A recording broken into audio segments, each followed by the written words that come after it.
तो अपान वायु का सबसे अच्छा प्राणायाम मैं बताने चल रहा हूं, एक्सलेशन। सो एक्सलेशन एफर्टलेस होना चाहिए। इनहेलेशन तो हो ही जाएगा, हर आदमी खाना तो खाता ही है। यद्यपि मैं कहूं कि भाई खाना धीरे धीरे आराम से और स्वाद लेके खाओ, तो ये पहला कंडीशन है कि आपकी अपान वायु खास करके कब्ज को ठीक करने का। किंतु मैं यहाँ पर प्राणायाम बता रहा हूँ, वो एक दूसरा पार्ट होगा। प्राणायाम में एक्सलेशन एफर्टलेस होना चाहिए। और एक्सलेशन एफर्टलेस का मतलब क्या है? सांस को छोड़ना, सांस को प्रयत्न विहीन तरीके से छोड़ना। सामान्यतया सांस को 3 तरीके से निकाला जाता है, एक फोर्स के द्वारा, एक स्लो स्पीड में निकाला जाता है और एक आराम से छोड़ दिया जाता है। यहां पर मैं न तो निकालने की बात कर रहा हूं और न फोर्सफुल झटका देने की बात कर रहा हूं। मैं यहां पर सिर्फ छोड़ने की बात कर रहा हूं। यदि छोड़ने वाला प्राणायाम कर लोगे, मैं दावा करता हूं और ये मेरा अनुभव है, मैं बिना अनुभव की बात नहीं करता, मैं शब्दों के मायाजाल की बात नहीं करता कि सोच लो कि मैं ठीक हो गया, सोच लो कि अंतड़ियां साफ हो गई और साफ हो जाएगी, ये मूर्खता की बात नहीं करता।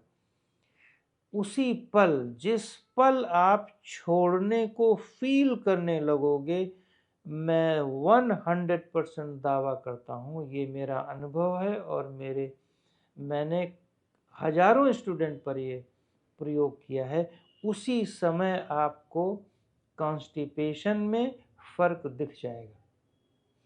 उसी समय आपकी डाउनवर्ड विंड पास होनी चाहिए। यदि वो नहीं हो रही है तो इसका अर्थ है छोड़ने की कला में मास्टरी नहीं है। छोड़ने का जो अनुभव है वो ढंग से नहीं हो पा रहा। नोट करना, अपान वायु कब अनियंत्रित होती है ये समझ लो। अपान वायु तभी अनियंत्रित होती है जब बहुत फोर्स के साथ पगलाया हुआ होता है, दौड़ रहा है, पसीने निकाल रहा है, खाना खा रहा है एंजाइटी में, अच्छे खाना खा रहा है पर बहुत तनाव में है, खींचा हुआ है शरीर को, बहुत खींचातानी कर रहा है, बहुत मेहनत कर रहा है। जबकि मेहनत शब्द गलत नहीं, पर मैं इस मेहनत को अब्यूज कहता हूं। आप अपने ही देह के साथ, आप अपने ही इंद्रियों के साथ अब्यूजिव बिहेवियर करते हैं। जब आप बहुत ज्यादा तनाव किए रखते हैं, जब आप बहुत ज्यादा मेहनत करते हैं तो शरीर को खींचते हैं। जब आप तनाव रहित होते हैं तो शरीर में खिंचाव खत्म। जब शरीर में खिंचाव खत्म तो अपान वायु नियंत्रित।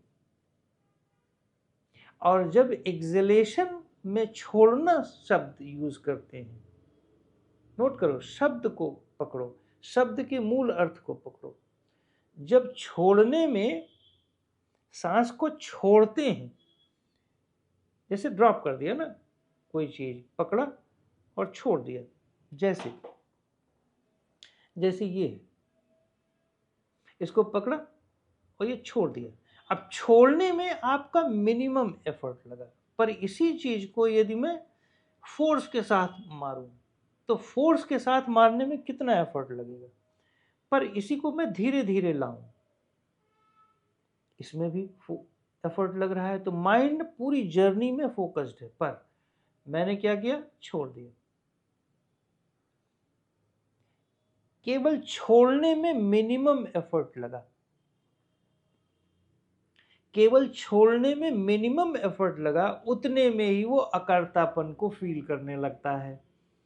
जैसे ही वो अकर्तापन को फील करता है कि मैं कितना शांत हूं, एक्चुअली शरीर अपने आप को अनुभव नहीं करती, शरीर को मैं अनुभव करता हूं। जैसे ही वो अनुभूति आती है अकर्तापन की, सेपरेटनेस की। वैसे ही नाभि के नीचे, खास करके नाभि के नीचे और चेस्ट में ज़्यादातर प्रॉब्लम्स जो रुकने की है वो सॉल्व हो जाती है। और ये मत सोचना कि पहले दिन क्यों नहीं हुई उस 11 मिनट के अभ्यास में। वो इसलिए नहीं होगी क्योंकि अनुभव छोड़ने की प्रकृति, छोड़ने का अनुभव करना इजी नहीं है, बहुत टफ है।